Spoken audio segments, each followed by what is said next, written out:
I'm happy to really introduce Mr. Sarith. Sapna Sarith is a Chief Analytics Officer for a company called Zeotap.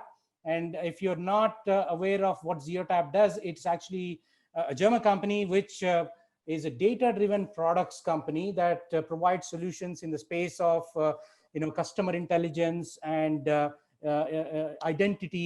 proprietary identity resolution systems, right? And Sarith, as he prefers to be called, started off as a data science advisor in that company, right? And before that, he has played numerous roles as starting from machine learning engineer with IBM Watson Labs, and then joined as an advisor to Zeotap.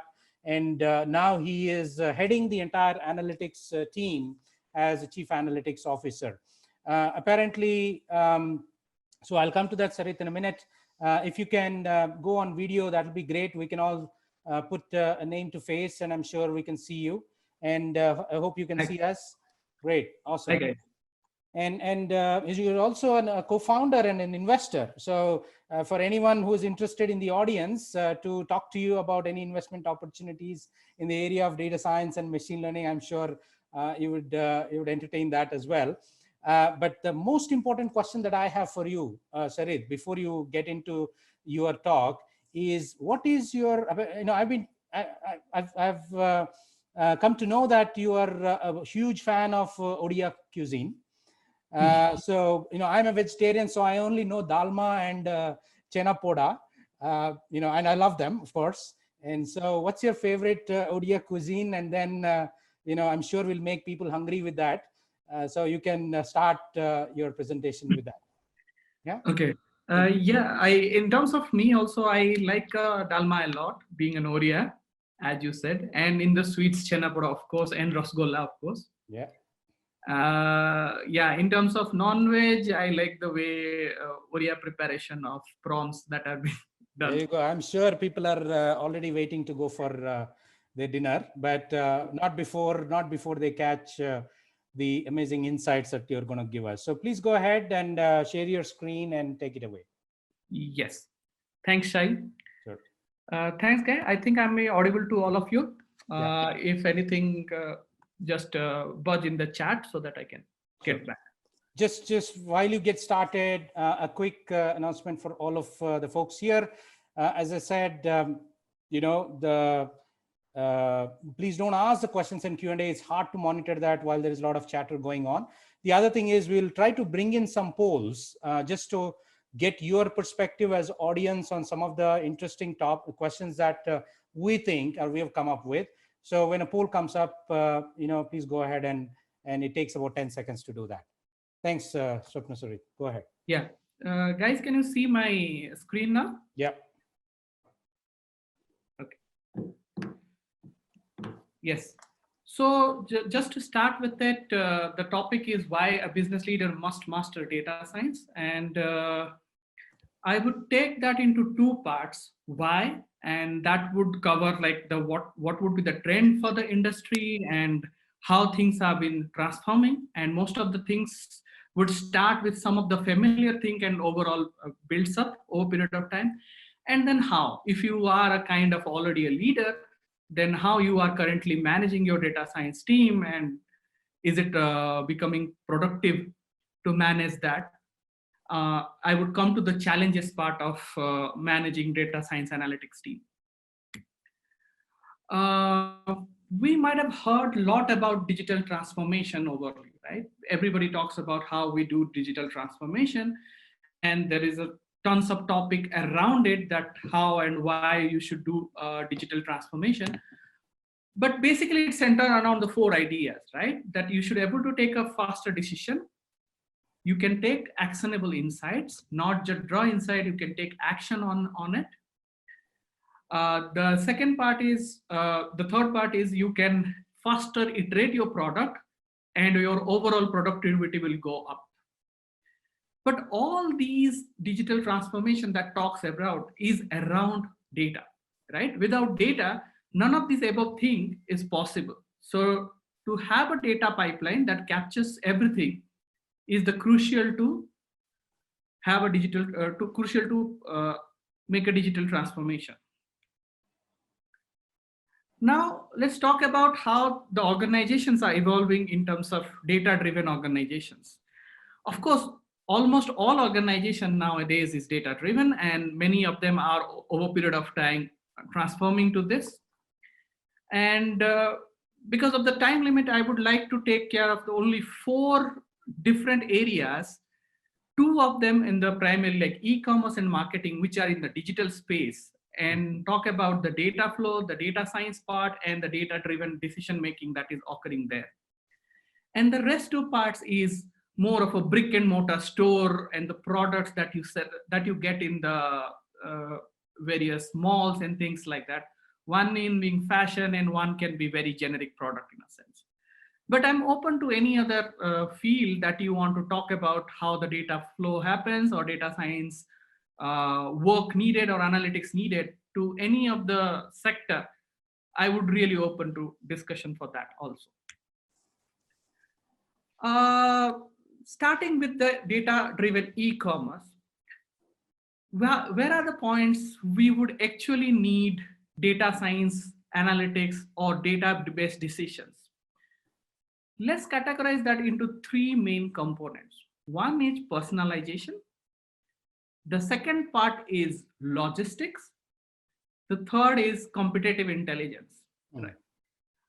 The first 2 is pretty much known to everybody. So I start with very, very familiar topic, but then we will go to the competitive intelligence, which only few companies are capable of achieving it.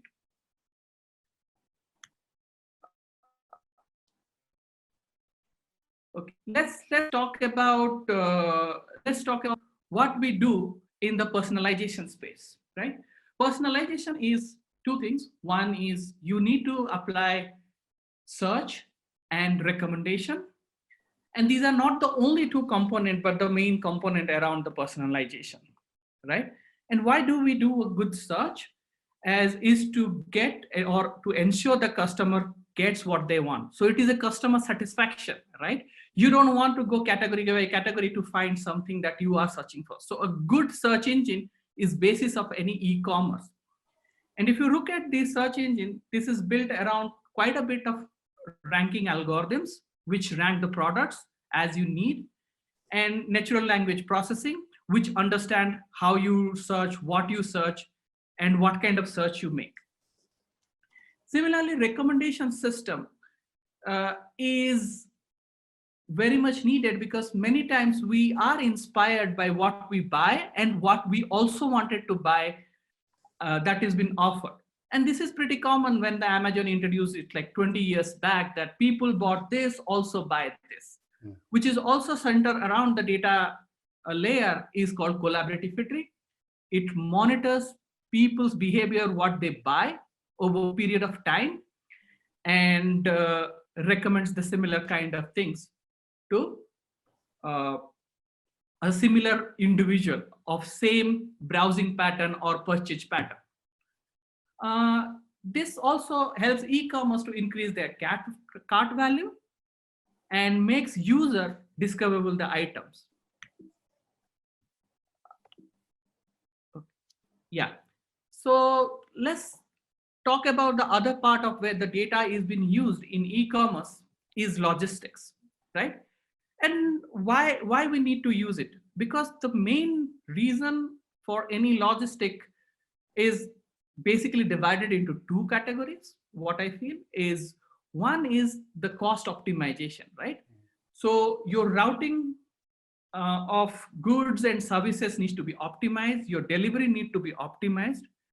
Your returns that have been done need to be much better managed, and your warehousing strategy, that what goods to be placed in where and how should be done properly. It is not that all the e-commerce company just open one warehouse and loads everything, or just do the returns of goods equally to all the customers. So there is a lot of data science involved in each of these problems, but broadly, all of these comes under the data science bracket. And many of the companies implement because it's a higher optimization of the cost. Second comes to that is inventory management. Gone are the days when people actually stock of items and try to serve the customer when they comes. Now it's the time that whatever season, whatever required, you stock up those items over a period of time. And this is basically done on the basis that you predict your supply demand much before it happens, right?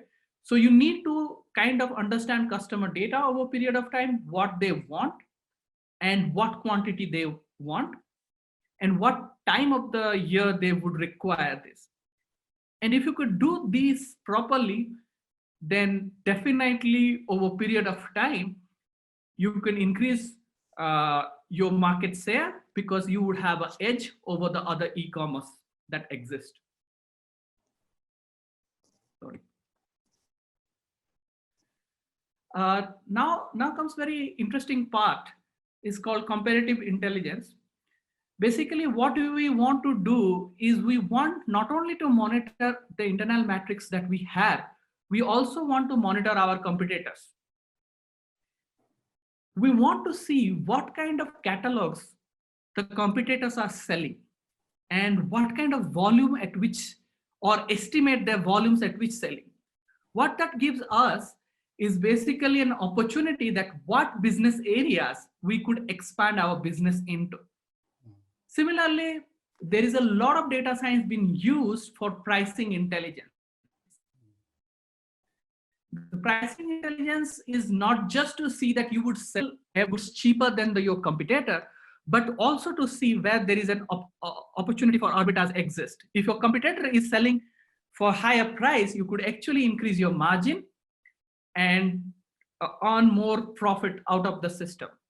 There are only few companies, as far as I know, is capable of harnessing such system. Of course, Amazon is one of them, being the biggest, but it's one of the place which is very less discovered, but there is a lot of data science and algorithms that actually play place to find these things and optimize these decisions. Let's talk about the area of marketing, right? So over a period of time, we moved from printing media to billboards to everything nowadays digital marketing. And digital marketing is growing like 30% a year and is a multi-billion-dollar company or multi-billion-dollar industry at this point of time. So how can we use the database thinking into data-driven marketing?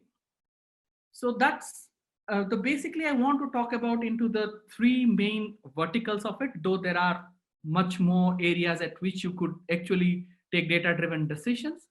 One is prospecting. Second is cross-sell and upsell. Third is basically churn prediction.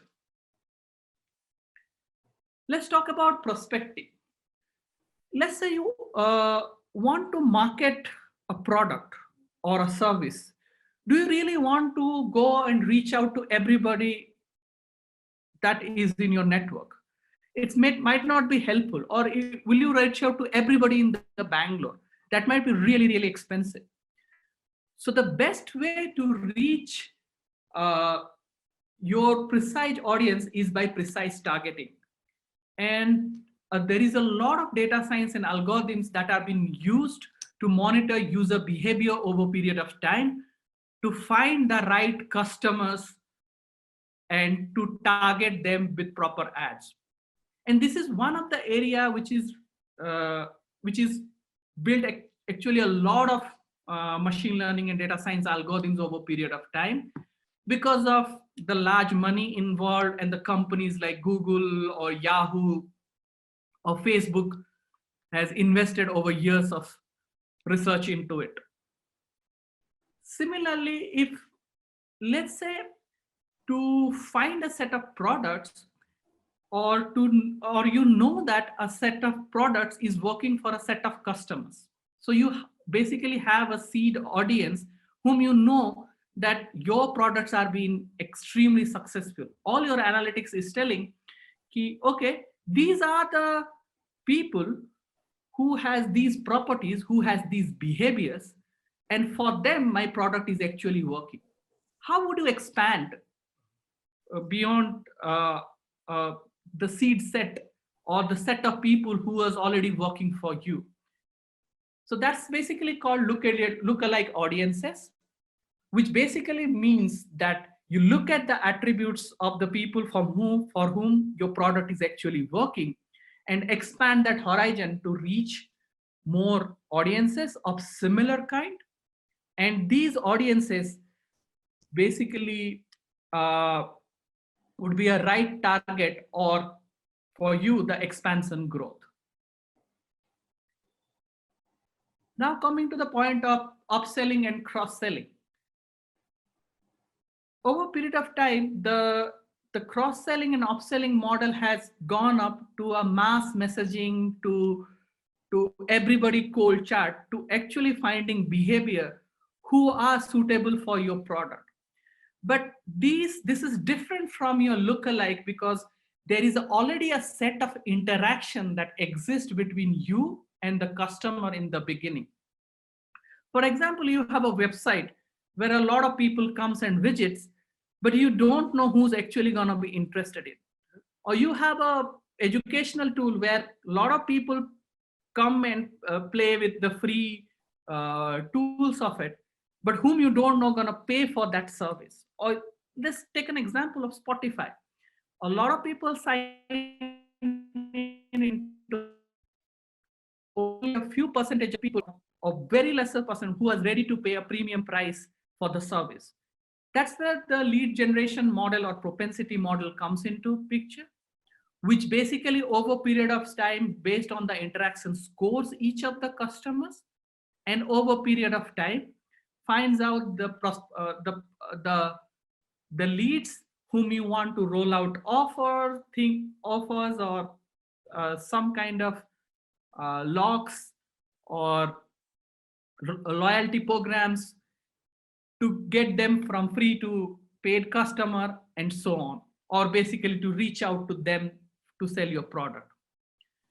The another part of marketing is basically to understand your customers 360 behavior, not just cross sell and upsell. Since given a large organization, the interaction of a customer is into a multiple department. For example, a customer might come and interact with your customer care department, might interact with your sales, which data is against the Salesforce or CRM of the world. A customer might interact with you through forums, through surveys, or there are other means. But if you don't understand your customers, then you cannot take a business-wide decisions to change your product or make adaptable product for the future. So you need to monitor customers basically and their cohorts and how they are changing over a period of time. And for that, a 360 view or a complete picture about your customers base is quite important. Similarly, one of the biggest areas is churn prevention. You are already a customer and you started monitoring certain behavior about the customer that they're going to churn out, or basically you have a set of algorithms that are deployed which finds that over a period of time, certain customer will churn out from your services and goods. To know those customers, to target them back with the marketing and spend some marketing expenses on them to retain them is a really good idea. So also there is a lot of data science involved to predict this kind of churn behavior for multiple sectors. Let's forget all this for the time being and talk about how these data-driven decisions that have been taken rather than whatever we talked about in the digital media. how it has been, how these decisions are currently been done in let's say industry like fashion or the fashion stores that you generally walk in, and how the data lifecycle over such a brick and mortar store is evolved over period of time. Of course, one of the pioneers in this area is Jara, which has established this data-driven approach somewhere around 90s, and been quite successful with this. So gone are those days where your design decisions are done by solely few designers in a room. Currently, designers have tools to evaluate what are the trending colors, what are the trending design, what are the availability of the raw material, and how much it actually takes to build or to design a clothing that is required. So a lot of big data and data science models are generally applied to enable the designer itself in the beginning phase. Then coming to the part of the store, you no longer go and dump all your products in the beginning. And of course, many of the Indian retail players who hasn't yet come to that stage of data-driven approach still does that. But being those who are a step ahead as actually see that what are the products they launch in the first 2 weeks of a season and collect user data upon it. So what you get out of it, basically better utilization of your space, uncluttered space, which is experience, and over a period of time, easier handling to actually generate data from the stores back that what you could actually manufacture in mass quantity rather than manufacturing in the mass quantity and then dumping into the store. So over a period of time, your manufacturing would actually produce the thing in mass production that are in demand. It creates less wastage, and it is faster production line because you only produce few goods rather than a whole set of things that you planned out for the season. So basically it achieves all the 3 business goals we talk about: faster, better, and cheaper. And trust me, from the store till manufacturing to the store back, the whole life cycle over a period of time has been reduced in most of the developed nation by company like Jara and H&M to less than 10 days. Wow. So from the feedback loop to the again refurnishing the stores is just a 10 days period of time, which is an amazing fit given how the data-driven decision making is happening. Let's talk about data-driven product design. I mean to say that not everything is a product design, but I'm talking about the things that are the physical products you go and buy at the store, right? Whether a furniture or a phone or anything of that sort. And take a pause for this moment and start thinking that what would you think if you are a, let's say, furniture shop, what would be in this landscape would be your design flow? Will you do what is the thing you want to achieve first? Will you set something? Do you want a quick poll from the audience on this one, Sarit? Yes, that would be really nice. So would you mind just briefly saying what customer review is, each of those things are, so that folks can understand and give their perspective? Customer review, product to market, optimal product design.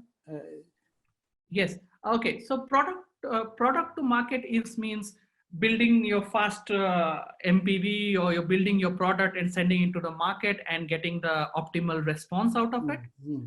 Optimal product design means a group of designer who sits, takes everything into account over a period of time and build the product. And the customer review is once the product is there in the market, start doing a customer read customer review out of it. I think interesting. We seem to be having many people believing that customer reviews seems to be a good starting point. Now, maybe we could end the poll now, and let's hear what the expert says. Yeah, you guys are perfectly right. So the data-driven decision making is actually the customer review is the starting point. Yeah. So if your product is nothing new and nothing really that is like that is been brought into that has no such kind of product exist in the market, then perhaps the survey is not the best way to spend your money upon. It's rather better to go and see similar products review and see what exactly the customers want and what kind of feedback they give over a period of time. And this has been quite, and from this review, you actually take all those into account and build a plan for your product design and then take it to the market. And this reduces a lot of costs and it generally does a lot better job. Many of you aware or should know that the Gen phone which a company Flipkart bought is based on completely customer review. The Gen phone 1 at least was, as far as I aware, was an optimized design on that. The company like Wayfair, which is in US, actually does all furniture design based on the reviews that exist in various sites. And there are solely companies like Mohawk Group, which listed like 6 months back in New York Stock Exchange, actually provides all the data science technologies behind these whole three processes that has been involved. Now, coming to the other part of the equation, the whole business community has moved from just product to make a revenue out of it. Let's talk about very interesting case over here. And as you can see, most of the products belongs to Amazon here. They were sold in a these products are sold in a manner that it hardly generates any revenue stream. These products' main business is to generate the data, which is, in other words, is the currency to go further and build products or line up products for better selling. So we no longer just generate data and build product out of it. We started building products to generate data or complete that cycle. Now, one of the big things that I would like to talk about is over a period of time, when I talked to the lot of leaders, they said, I made a large investment on the data science projects, but it fails. And over a period of time, this part, I started asking these questions that why data science projects are failing in many of these organizations. And this basically takes me part that if you have certain knowledge of data science, how could you manage these things in a much better way? So there are the 4 basic problems that I figure it out over a period of time is the main cause of the data science projects to fail. One is a lack of understanding, lack of understanding of data science. One of them is lack of structure, how you actually execute it. Lack of measurement is one of the biggest areas. And perhaps the most important is the wrong hiring. Let's take each of these into account and talk a brief about it. So what do you mean by data science, right? Yeah. Data science is really a broad umbrella, right? So using a data science or hiring a data scientist is not the right thing you should be looking at. You should be, your understanding over a period of time, you should look at like, do you need a statistical analysis or statistician to do your job? Do you need machine learning to do your job? Or do you actually need optimization? So anything that is statistical analysis, machine learning, and optimization is basically a data science area. Optimization means just a routing algorithm that routes people to deliver goods in a small amount of time. And how it is different from currently from the analytics. See, anything that has been analyzed by human over a period of time, just looking at again the behavior or prescriptive in nature is basically in analytics. Anything that is predictive in nature is basically a machine learning or optimization or statistical analysis in a time. So you need to very much understand over a period of time that what are the problems is actually an analytics problem and what is actually a problem which is an optimization problem or a machine learning problem for me. And what it is very much important to know that what is possible. I have spoken to many people, and over a period of time with the awareness, it started dropping, but it still exists. That the many leaders comes to me and said, okay, we have a data science team, but it doesn't work like a brain. Of course, it is not like a brain. Like contrary to many of the marketing material of IBM Watson and many other things, don't go by the idea that it's a brain. It is an algorithm, right? Like a programmer writes an algorithm over a period of time, and an algorithm is good at doing certain jobs efficiently. Any of the things that I spoke about is whether a statistical analysis or a machine learning and optimize is an algorithm.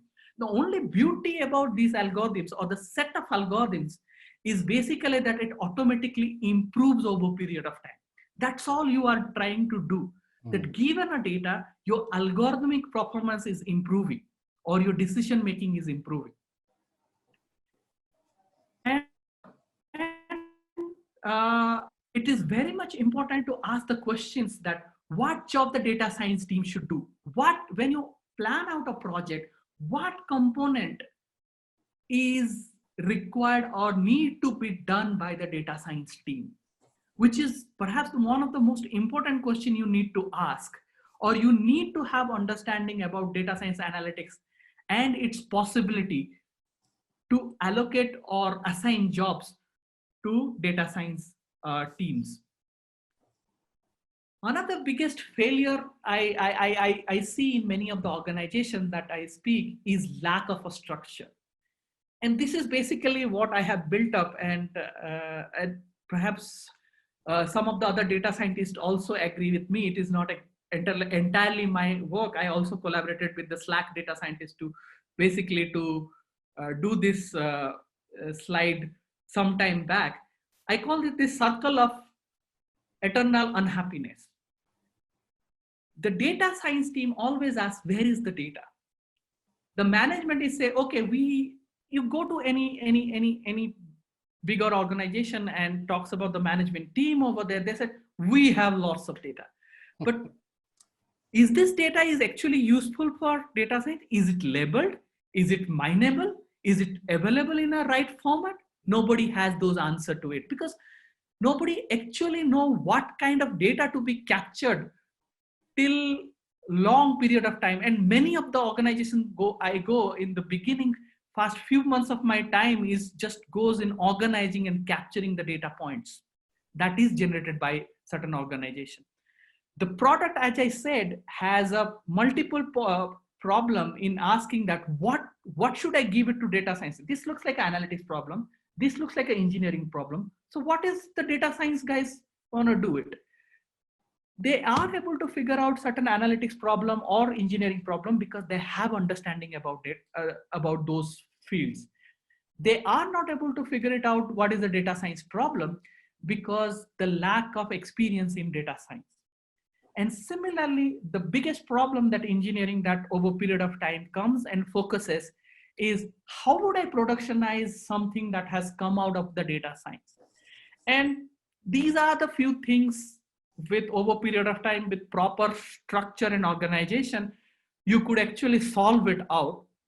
But these are the main problem every organization faces.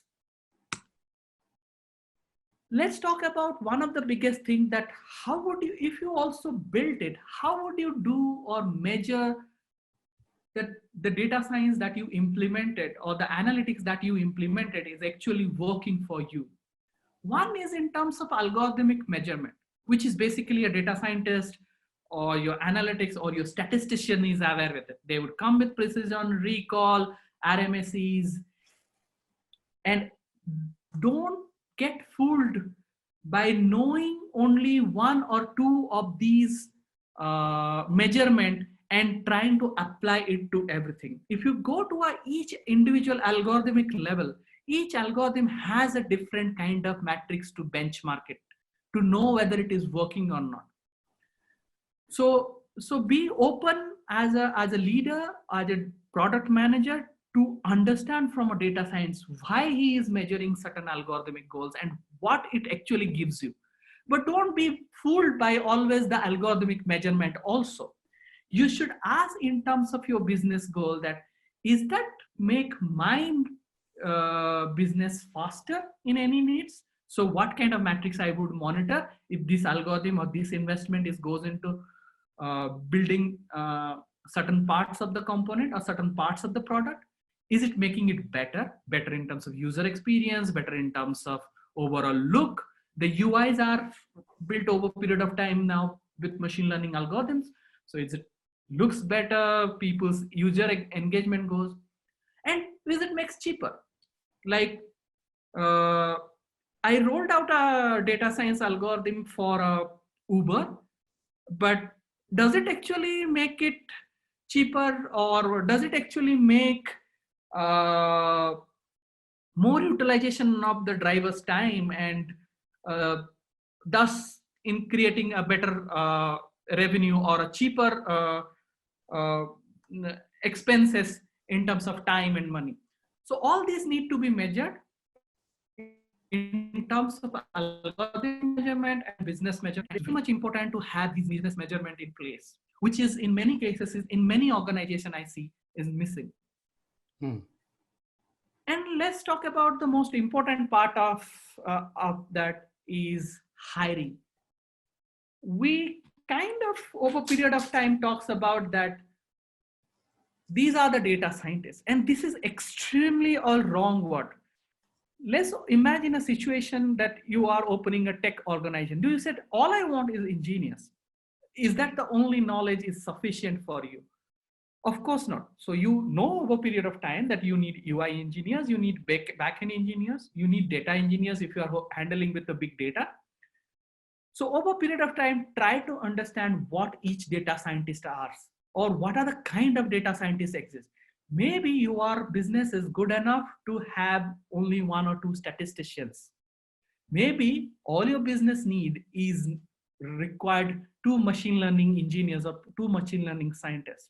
Or maybe for your business, you need an NLP guy, or for your business, you need none of them. You need an optimization guy who has done something else.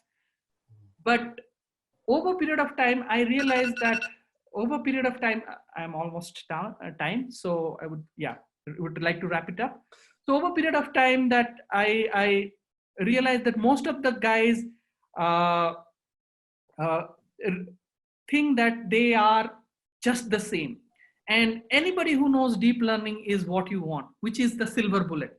This is not exactly true. And that is one of the reasons many of the projects actually fail. And then you need to also figure it out, what is the job of a data engineer and how they gel with the data scientist. If you want to hire an analytics professional, what would be his job would be? What is the job of analytics professional? And do you really need a data science product manager? Obviously, this term is not much heard in India, but there is, if you go and today search in US, many of the jobs and some part of UK, you would actually find many of the organizations have started creating a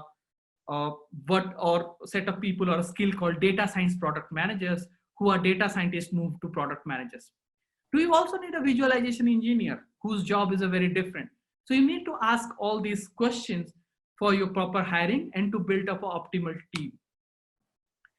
Now I would like to take any questions. Well, thank you, Sarit. I think, amazing examples. Many people have difficulty in understanding where this data science is applied, what are the real use cases, how does it impact customers or us. And I think you've taken, a whole set of sectors, right from e-commerce, logistics, and including competitive intelligence. There are a lot of questions, I'm sure specific questions coming in around that. What I would suggest is, again, after this, I will show up that slide where people can scan and go to the LinkedIn thread where you can post, and hopefully you can address those specific questions there. But what I'm also seeing is a bunch of questions around the data science product manager, as you said, right? Data science manager are some very interesting questions that I'm seeing. So I'll just queue up one or two, three here. But, actually, when I look at data science product managers, it's basically, coming together of skills around business, product, applied data science, and all of these things, right? And I was doing a very interesting LinkedIn search yesterday to see how many people actually have a title called data science manager in the world and in India, right? It turns out about 5.3 million people in worldwide have this title already, right? And of course, no, I'm not saying that title means exactly what they're doing, but in India, it's only 300,000, whereas in data scientist title in India is on about 66K. So what makes me realize is there's a huge, it looks like data science manager is one of the most sought after roles, or at least there is so much opportunity for people to go in, right? So the question that I have, summarizing what other people are asking here is number one, and you can answer this as soon as the poll ends. I think we want to get perspective from the audience as well, is, somebody with not much of technical knowledge or understanding or software knowledge, can they become data science manager? Now, it'll be helpful if you throw some light on some specific roles around data, responsibilities around data science manager, and we'll take it from there. Okay. The most familiar example I will give is basically the same example when you talk about or train about a product manager, right? Mm-hmm. So if you look at the product managers, and try to see the responsibility of a product manager is basically to interact between the business and the technical team, right? Mm-hmm. It's one of the responsibility. Obviously, the other responsibility is like subbing about the market, knowing a product features that would suit to a particular market, and finding the optimal product, competitive analysis, and so on. But one of the major or day-to-day job about a product manager is a gap between engineering and the business. So similarly, the same gap that is need to be filled up by a data science product manager. And the data science project manager basically have quite a bit of understanding about data science. Don't need to understand to a level a data scientist does, right? Which is this each algorithm and what, but to need an overall understanding of how can even I would write a spec about a data science product that is a part of my overall product, right? And how would I integrate it into a product that I'm releasing, and what features that need to be built upon. So a fair amount of data science knowledge is required, a fair amount of analytics knowledge is required, along with your technical skill and other managerial skill that is required to achieve a data science product management. So far, I see most of the data science product managers that I've really, is principal data scientist, then moving to a data science product manager, but it is not necessary because you actually don't need to understand deep level of algorithms to be a data science product manager. So you need to understand the possibilities. Great. So that brings up a next follow-up. Again, there are 4 or 5 folks who have asked a very similar question, and I would ask the team to now bring up a poll around, what kind of specific skill set. Now that you brought up skill sets, I think it'll be good to see what are the skill sets that you would look for, let's say, in a hiring and data science manager. Now, while the poll happens, Sarit, I think I actually found, the circle of eternal unhappiness that you came up with, very fascinating and interesting.